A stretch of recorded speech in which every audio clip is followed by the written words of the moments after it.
네, 크롱님들 반갑습니다. 박종환 작가입니다. 자, 오늘은 금요일입니다. 이번 한 주도 고생 많으셨습니다. 자, 이번 주 동안에 중요한 거시경제 지표들을 몇 가지를 소화를 했죠. 그런 가운데 어제는 소비자 물가지수 CPI가 발표가 됐는데 사실 이 결과가 시장의 기대치에는 부응을 하지 못했습니다. 그럼에도 어제 고용지표가 함께 나오면서 전반적으로 금리 상승에 대한 기대감들이 더 높아지면서 비트코인을 비롯한 자산시장은 상승 흐름을 이어가고 있습니다. 과연 시장의 랠리가 가까이 다가오고 있는지 시장 방향성과 중요한 포인트 짚어보겠습니다. 네, 오늘 영상이 도움이 되셨다면 구독, 좋아요, 댓글, 알림 설정 정중히 부탁드리겠습니다. 네, 먼저 거시경제 이슈부터 살펴보겠습니다. 자, 어제 발표된 소비자 물가지수부터 살펴볼 텐데요. 우선 결론적으로는 긍정적인 결과로 보기는 어렵다. 이렇게 시장에서는 해석을 하고 있는데요. 시장에서 가장 우려하게 본 결과는 바로 이 0.4%로 나오고 있는 전월 대비 헤드라인 소비자 물가지수입니다. 보시면은 예상치를 상회하는 것은 물론이고 전월 대비로 무려 2배 가까이 올랐죠. 0.2%나 튀어올랐기 때문에 물가가 생각보다 잘 잡히지 않고 있구나. 이런 시그널이 나왔습니다. 자, 그런 가운데 전년 동월 대비로 봤을 때는 예상치를 정확하게 부합을 했는데 역시나 이전치 대비로 0.2%가 상승을 하면서 근원은 전체적으로 잡히고 있는 시그널들이 나왔는데 헤드라인에서 좀 문제가 있는 것을 볼 수 있습니다. 특히 어제 같은 경우는 식품 가격도 좀 크게 상승한 것으로 나오고 있습니다. 자, 거기다가 이 0.4%라고 하는 수치는 지난 1월에 0.5% 깜짝 상승 이후로는 최대치입니다. 그리고 시장에서는 관세 여파가 좀 반영이 되고 있는 것이 아닌가 이런 우려감들도 나오고 있는 상황입니다. 자, 그런데 어제 같이 발표된 지표 중에서 매주 발표되는 실업수당 청구 건수가 있는데 그 지표가 26만 3천 건이 나왔는데 이 결과도 역시나 2021년 10월 이후로는 가장 높은 수치였고 이전치와 예상치를 크게 상회했기 때문에 시장에서는 현재 고용에 대한 불안감들이 더 커지고 있는 가운데서 결국은 금리 인하에 대한 기대감을 더 높였다 이렇게 볼 수 있습니다. 그래서 CME 패드워치 툴 한번 보시면은 9월에는 금리를 25bp 인하할 것이다라는 전망이 여전히 지배적이지만 연내 3회 관점이 크게 늘어났습니다. 보시면 다음 달과 그리고 12월 달까지도 다 80% 이상으로 나오고 있는 걸 볼 수 있습니다. 그만큼 시장에서는 스태그플레이션에 대한 우려감들도 나오고 있지만 인플레이션보다는 경기 둔화에 더 시장은 집중을 하고 있다는 것을 볼 수 있습니다. 그리고 다음 주 목요일 새벽 3시에 금리 결정이 예정되어 있습니다. 자, 이번 주는 전체적으로 중요한 거시경제 지표를 다 소화를 하긴 했는데 오늘 밤에는 또 미시간대 지표가 발표가 됩니다. 그래서 그 지표까지 참고해 보시면 좋을 것 같습니다. 네, 그러면 현물 ETF 흐름 한번 보겠습니다. 비트코인과 이더리움 현물 ETF에서 모두 다 순유입 흐름이 강해지고 있는 것을 볼 수 있습니다. 특히 비트코인을 더 주목해야 되는데요. 비트코인이 3거래일 연속으로 순유입이 나오고 있는데 어제 같은 경우는 지난 7월 17일 이후로는 가장 많은 순유입을 기록을 했습니다. 7.41억 달러로 한화로는 1조가 넘는 금액이 순유입이 됐습니다. 그리고 또 고무적인 부분들은 블랙락에서도 많이 순유입이 나타났지만 피델리티에서 더 많이 나타난 것을 볼 수 있고요. 이더리움 같은 경우도 2거래일 연속으로 순유입의 흐름을 이어갔고 역시나 블랙락과 피델리티에서 골고루 순유입이 나타나는 것을 볼 수 있습니다. 네, 그러면 온체인 지표 통해서 시장의 상황 또 깊이 있게 살펴보겠습니다. 자, 현재 시장에서 어떤 거래 흐름들이 나타나고 있는지, 어떤 변화들이 나타나고 있는지 이런 부분들이 온체인 시그널을 통해서 가장 명확하게 확인이 되는데요. 우선 첫 번째로 볼 지표는 단기 보유자 실현 가격과 그 실현 가격을 하방 돌파할 때 매수 압력이 어떻게 작용했는지를 한번 살펴볼 텐데요. 현재는 비트코인 가격이 단기 보유자 실현 가격을 상회하고 있습니다. 그렇기 때문에 온체인 관점에서는 상승 추세가 이어지고 있다 이렇게 보는 건데요. 자, 이때 한번 보시면은 일시적으로 하방 이탈한 구간이 있었는데 이렇게 매수 압력이 크게 늘어난 것을 볼 수 있습니다. 그리고 올해 4월에도 상호 관세 이슈로 인해서 크게 가격이 조정을 받으면서 단기 보유자 실현 가격을 하회했는데 그때도 매수 압력이 크게 나오는 것을 볼 수 있죠. 이 얘기는 시장의 중요한 플레이어들은 더 큰 상승장을 바라보고 있다 이렇게 해석할 수가 있습니다. 자, 다음으로는 비트코인의 MVRV 비율을 한번 살펴볼 텐데요. 현재 MVRV 비율이 작년 두 번의 고점을 찍었던 구간과 비교했을 때 굉장히 낮은 구간에 와 있고요. 특히 365일 이동평균 아래에 위치를 하고 있습니다. 그리고 이번 대세 상승장 사이클은 이제 폭발적인 상승보다는 건강한 조정을 수반한 계산식 상승으로 전개가 되고 있는데요. 그러다 보니까 이 알트코인도 지난 상승장 대비로 봤을 때 굉장히 좀 건전하면서 이성적인 움직임을 보이고 있죠. 막무가내식으로 우후죽순 펌핑되는 움직임들이 지난 대세 상승장 대비로는 상당히 축소된 것을 볼 수 있습니다. 자, 그런 가운데 현재 이 MVRV 비율이 365일 이동평균선을 하회하고 있는데요. 작년에 가격 패턴을 한번 살펴보시면은 이렇게 MVRV 비율이 다시 365일 이동평균선을 상방 돌파할 때 더 가파르게 가격 상승으로 연결이 됐습니다. 그래서 현재 MVRV 비율이 반등 국면을 보이고 있기 때문에 365일 이동평균을 상방 돌파하고 큰 랠리를 이어갈지 지켜봐야 됩니다. 자, 이번에는 고래들의 움직임 한번 살펴볼 텐데요. 현재 고래들의 움직임은 각 주체들마다 좀 다른 움직임들을 보이고 있습니다. 사실 최근에 들어서는 매도세도 포착이 되고 있는데요. 산티멘트의 집계에 따르면은 10개에서 10,000개를 보유하고 있는 이 비트코인 홀더들은 지난 6개월 동안에 20만 개 이상의 비트코인을 축적을 했습니다. 그 사이에 사고 팔기를 반복했지만 결론적으로는 6개월의 텀을 두고 더 많은 물량, 20만 개가 넘는 물량들을 더 보유하게 됐다는 거죠.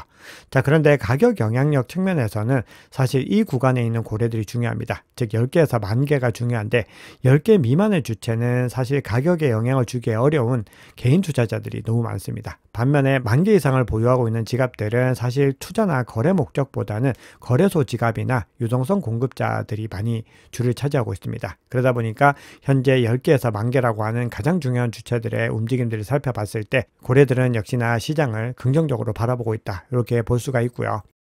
그 중에서도 조금 더 축소해서 100개에서 1000개를 보유하고 있는 주체들을 우리가 일반적으로 샤크, 상어라고 부르는데요.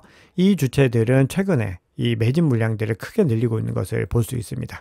지난 7일 동안에 보유량이 65,000개 이상 증가했고 증가 속도도 빨라지고 있어서 30일 동안 총 9만 개 이상을 집계를 했는데 그 중에서 일주일 동안에 6만 개를 더 매집을 한 겁니다. 그리고 현재 이 샤크라고 하는 상호 주체들이 보유한 물량이 365만 개로 역대 최고치를 보유하고 있습니다. 그만큼 이 시장에서 가격에 영향력을 미치는 중요한 주체들이 계속해서 매집의 스탠스를 보이고 있는데 최근에 그 흐름이 가팔라지고 있다. 이 부분들을 좀 주목해서 보실 필요가 있습니다.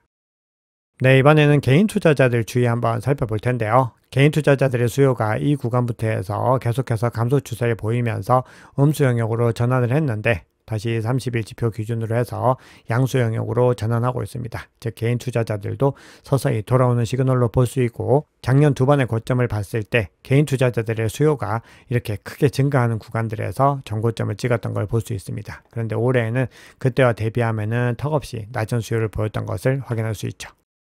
채굴자들 지표 한번 살펴볼 텐데요. 채굴자들의 유출이 계속해서 감소 흐름을 이어가고 있습니다. 이 얘기는 일반적으로 채굴자들이 코인을 덜 움직인다는 의미이고 공급과 매도 압력이 줄어든다는 측면에서 봤을 때 일반적으로는 긍정적인 시그널로 해석을 합니다. 물론 채굴자 지표들은 이외에도 중복적으로 봐야 되는 지표들이 있지만 어제 해시레이트 지표가 역사상 최고치를 경신을 했고 이렇게 순유출도 줄어들고 있는 움직임들로 봤을 때 채굴자들도 시장의 상승에 더 강하게 베팅하고 있는 것으로 해석을 해볼 수 있습니다. 자, 비트코인과 관련해서는 마지막 장표 하나만 공유해 볼 텐데요. 알프렉탈 리서치라고 하는 회사에서 공유한 지표입니다. 자, 그런데 이 지표는 현재 비트코인에 대해서 이제 약세 국면이 올 수 있다, 이런 시그널을 언급하고 있는데요. 그 근거를 한국의 코스피 지수와의 상관관계로 들고 있습니다. 과거 패턴에서 봤을 때 코스피가 신고점을 경신하는 구간 이후로 비트코인이 조정을 받았다라는 부분들을 차트를 공유를 하면서 이번에도 코스피가 신고가를 경신한 만큼 비트코인이 향후에 하락할 가능성이 높다, 이런 해석을 내놓고 있습니다. 자, 그런데 이 패턴은 개인적인 판단으로는 이제는 좀 맞지 않다라고 생각을 합니다. 자, 왜냐하면은 이 알프렉탈 리서치가 역학관계 논리를 가지고 올 때 비트코인도 같은 위험 자산이다라는 부분들을 강조를 했습니다. 즉 비트코인과 코스피와 신흥국 주식이 같은 범주로서 묶이면서 이런 패턴들이 포착되고 있다라고 얘기를 했는데 비트코인은 이번 시즌에 완전히 정체성이 달라지고 있죠. 대체자산 정체성이 월등하게 강해졌고 기관 단위에서 매집이 지난 대세 상승장과는 비교할 수 없이 늘어났습니다. 그렇기 때문에 상세한 패턴들도 바뀌고 있는 걸로 볼 수가 있죠. 그렇기 때문에 이런 분석들은 참고는 하고 계셔야 되지만 전체적으로 이 패턴들은 과거와 다르다, 이렇게 개인적으로는 보고 있습니다. 네, 마지막으로 이더리움 펀더멘탈도 간단하게 살펴보겠습니다. 자, 크립토컨트에서 이더리움은 역대 가장 강력한 사이클을 맞이하고 있다, 이렇게 전하고 있는데요. 그러면서 이 자료를 공유를 하고 있습니다. 크립토컨트 보고서에서 확인하실 수 있는데요. 실제로 이더리움의 펀더멘털이 역사적으로 가장 강력해지고 있습니다. 그리고 크립토컨트에서 들고 있는 근거로 봤을 때도 기관 수요가 꾸준하게 증가하고 있는 부분들, 그리고 홀더들도 꾸준히 늘어나고 매집 물량이 계속해서 올타임 하이를 찍고 있는 부분들을 언급을 했고, 이와 더불어서 스테이킹과 온체인 활동이 또 역대 최고치에 근접하고 있는 부분들도 들고 있습니다. 즉 전체적인 수요와 더불어서 네트워크 펀더멘털도 함께 강해지고 있다는 거죠.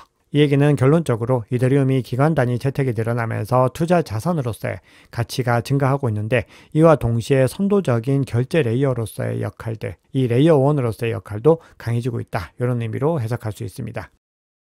네, 그러면 시장의 중요한 이슈들 몇 가지만 살펴보겠습니다. 최근에 알트코인 관련 소식들이 월등하게 많아지고 있고, 현재 알트코인 시즌 인덱스 지수가 78을 기록하면서 알트코인 시즌으로 접어들고 있습니다.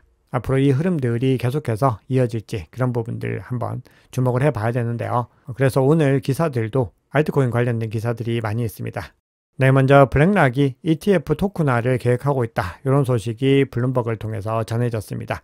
주식 연계형 펀드를 포함해서 실물자산 펀드를 온체인에서 구현하는 것을 목표로 하고 있다고 하고요. ETF를 24시간 거래, 글로벌 접근, 암호화폐 생태계 내 담보 활용을 가능하게 하는 잠재적인 시험대로 검토 중이다, 이렇게 얘기를 합니다. 블랙락이 이 방향성을 가지고 있다라고 하는 것은 금융 인프라의 어떤 패러다임이 바뀌고 있다, 이런 시그널로 볼 수가 있고요. 앞으로 시장은 굉장히 큰 변혁들을 계속해서 맞이하게 될 수 있다라고 생각을 합니다. 자, 그리고 렉쉐어스라고 하는 회사에서 솔라나 ETF도 출시를 했는데, 이번에는 도지코인 ETF를 출시하는데, 이 출시가 원래는 현지 시각으로 9월 11일에 출시 예정이었는데 다음 주로 한 주 연기가 됐다라고 블룸버그 ETF 전문 애널리스트들이 전했습니다. 자, 그런데 이 ETF는요, 일반적인 ETF와는 다른 구조를 가지고 있습니다. 일반 법인 구조를 가지고 있고 SEC의 승인을 빠르게 받을 수 있는, 어떻게 보면 우회 방식으로서 활용이 되고 있는데, 실질적으로 현재 운영 중인 비트코인이나 이더리움 현물 ETF와 다르게 운영 비용에 대한 부분들이나 세금 관련된 이슈들이 있기 때문에 실질적으로 수요적인 측면에서는 좀 부족할 수 있다, 이런 분석들이 나오고 있습니다.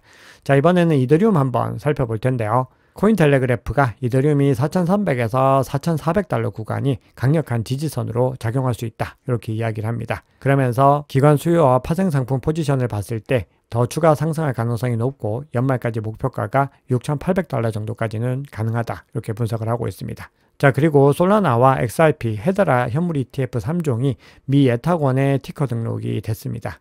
이렇게 증권예탁결제원에 티커가 등록된다라고 하는 것이 SEC 심사와 관계가 있는 것은 아니지만, 그럼에도 이렇게 등록된 이후에 ETF로 승인이 된 경우들이 많이 있었습니다. 자, 그런데 여기서는 좀 살펴볼 부분들이 있는데요. 솔라나 ETF인데요. 현재 피델리티 솔라나 현물 ETF가 등록이 되었다라고 나오고 있는데, XRP의 경우에는 피델리티가 참여를 하지 않았습니다. 블랙락이나 피델리티 같은 거대한 자산운용사가 참여하지 않았는데, 솔라나 같은 경우는 현재 피델리티가 참여를 하고 있죠. 그만큼 시장에서는 어떤 흥행의 측면에서는 솔라나가 조금 더 우위에 있지 않을까, 이런 분석들이 나오고 있고, 그리고 갤럭시 디지털에서 공식적으로 이번 시즌의 가장 주인공은 솔라나가 될 것이다, 또 이렇게 이야기를 하고 있는데, 갤럭시 디지털 같은 경우는 워낙에 솔라나에 대해서 그동안의 우호적인 움직임들을 가지고 왔기 때문에 일단 참고하시면 될 것 같습니다.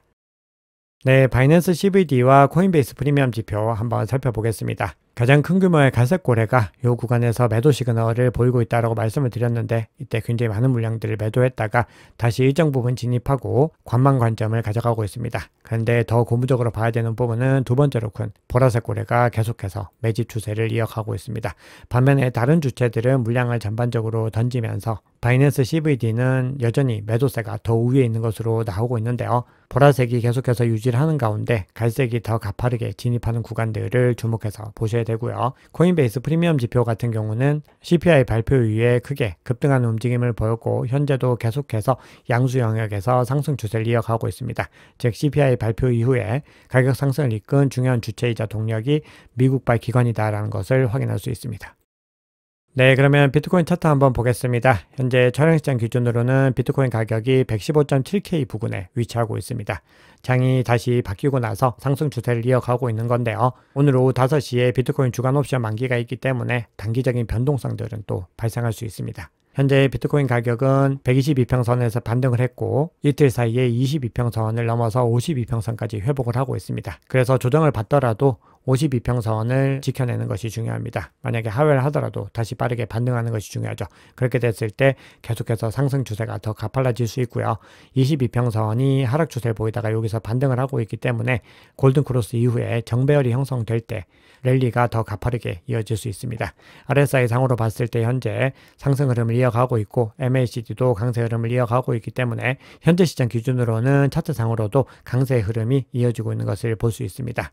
현재 청산 히트맵 상으로 봤을 때 어제 114.9K의 숏 포지션이 짙게 밀집이 되어 있다고 말씀을 드렸는데 그 구간을 청산하면서 가격이 단기적으로 크게 급등을 하는 움직임을 보였는데 지금 현재 시점에서는 롱 포지션이 113.1K에 짙게 형성이 되어 있기 때문에 만약에 이 구간을 또 하방 이탈해서 청산하게 된다고 했을 때는 조정 국면에 대한 부분들도 대비를 하고 계셔야 됩니다. 자, 하지만 전반적으로는 온체인 관점에서도 그렇고 차트 관점에서도 그렇고 강세 흐름들을 이어갈 수 있는 동력들이 더 나타나고 있는 것들을 점검을 해봤습니다.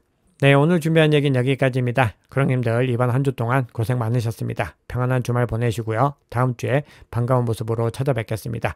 주말 동안에는 주요 알트코인 분석 영상과 더불어서 리플에 대해서 집중 분석한 영상이 공유가 됩니다. 주말 동안에 시청하시면 투자에 많은 도움을 받으실 수 있습니다. 늘 그랑님들의 행복한 투자, 성공 투자를 응원합니다. 박 작가였습니다. 감사합니다.